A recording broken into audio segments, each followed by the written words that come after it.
दोस्तों, प्रधानमंत्री किसान सम्मान निधि योजना को लेकर काफ़ी बड़ी अपडेट निकल के आ रही है, क्योंकि आए दिन प्रधानमंत्री किसान सम्मान निधि योजना को लेकर सरकार काफ़ी सारे बदलाव कर रही है। क्योंकि सरकार अब चाहती है कि वैसे लोगों को ही इसका लाभ दिया जाए जो एक्चुअल सही किसान है। क्योंकि आपको पता होगा काफ़ी सारे फर्जीवाड़े ऑलरेडी इसमें हो चुके हैं, लेकिन अब यहाँ पर नए आवेदन को लेकर काफ़ी बड़ी बदलाव कर दी गई है। सारी जानकारी हम इस वीडियो में समझने वाले हैं। आपसे रिक्वेस्ट है कि इस वीडियो को अंत तक देखिए यदि आप पीएम किसान सम्मान निधि योजना का लाभ लेना चाहते हैं। तो वीडियो अगर आपको पसंद आए तो लाइक शेयर कर दीजिएगा, साथ ही चैनल को सब्सक्राइब करिएगा ताकि आने वाले जितने भी वीडियो की जो भी नोटिफिकेशन होगी वो आपको मिल पाएगी। अब आपको पता होगा जो भी लोग प्रधानमंत्री किसान सम्मान निधि योजना का लाभ लेते हैं तो उनको सबसे पहला काम करना होता है कि ऑनलाइन आवेदन करना होता है।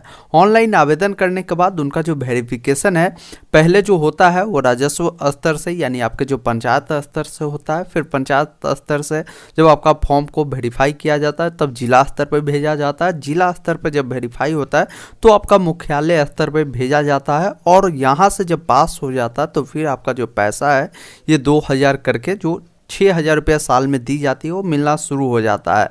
अब इसको लेकर काफ़ी बड़ी बदलाव की गई है, क्योंकि यहाँ पर देखेंगे एक नए आवेदक है जिन्होंने ऑनलाइन आवेदन किए हैं, जिनको यहाँ पर एक नई एरर आ रही है। और ऐसे आप ही के साथ नहीं, ऐसे बहुत सारे लोग हो सकते हैं। अगर आप नया आवेदन करने जा रहे हैं या आपने आवेदन किया तो एक बार उसका जो स्टेटस है आप एक बार चेक करेंगे तो इस प्रकार आपको देखने को मिलेगा।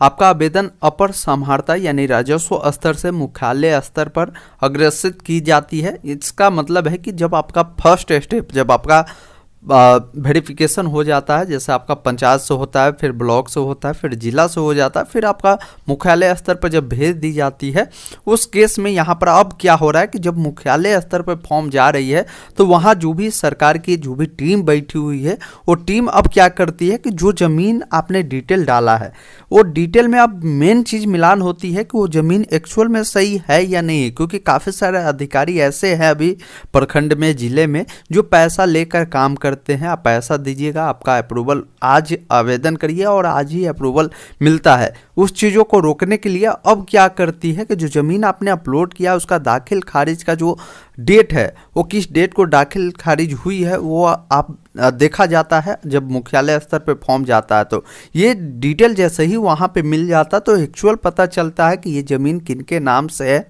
साथ ही ये ज़मीन किनके नाम से रजिस्टर्ड है, वो पूरी जानकारी उनके पास पहुँच जाता है। उस केस में मुख्यालय स्तर पे जो टीम बैठी होती है उनको ये पता चल जाता है कि ये सही किसान है या नहीं है, तो उस केस में उनका जो आवेदन है रद्द भी होता है।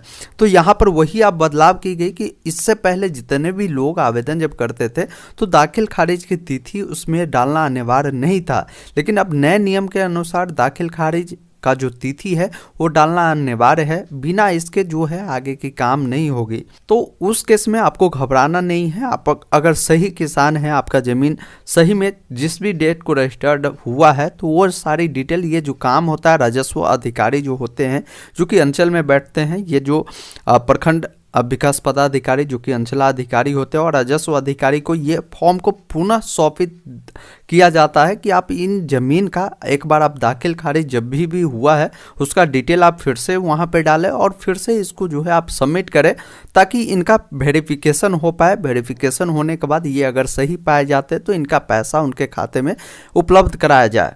तो उस केस में काफ़ी सारे आवेदक घबराए हुए हैं, उनको लगता है कि मेरा आवेदन रद्द हो चुका है। ऐसा नहीं हुआ है। आपका अगर सही है सारा कुछ तो आपका जो ये डिटेल है, ये जो भी राजस्व अधिकारी और जो भी अंचलाधिकारी है उन दोनों मिलकर आपका जो आवेदन की दाखिल खारिज हुई है वो खुद से इनका डाटा निकाल कर वो आगे सबमिट करेगी और आपका जो फॉर्म है वो सबमिट होगा और आपका जो पैसा है वो 100% मिलेगा। तो एक बार आपको करना यही है कि आप जाकर स्टेटस देखिए। जैसे अगर मान लीजिए आपने बिहार से है, बिहार के पोर्टल से डीबीटी एग्रीकल्चर के वेबसाइट पे आवेदन किया था तो वहाँ जाकर स्टेटस चेक करिए। किसी अन्य राज्य से आते हैं तो अपने राज्य सरकार के पोर्टल से किया था तो जाकर आप आवेदन की स्थिति एक बार देखिए, आपका आवेदन की स्थिति क्या दिखा रहा है। तो हम यही आपको बताना चाह रहे थे कि पीएम किसान में अब जो नई बदलाव हुई है जिसमें दाखिल खारिज जो डेट है वो डेट आप डालना जरूरी है, तभी आपका फॉर्म वेरीफाई होगा। वीडियो कैसा लगा कमेंट करके ज़रूर बताएं। वीडियो देखने के लिए बहुत बहुत धन्यवाद।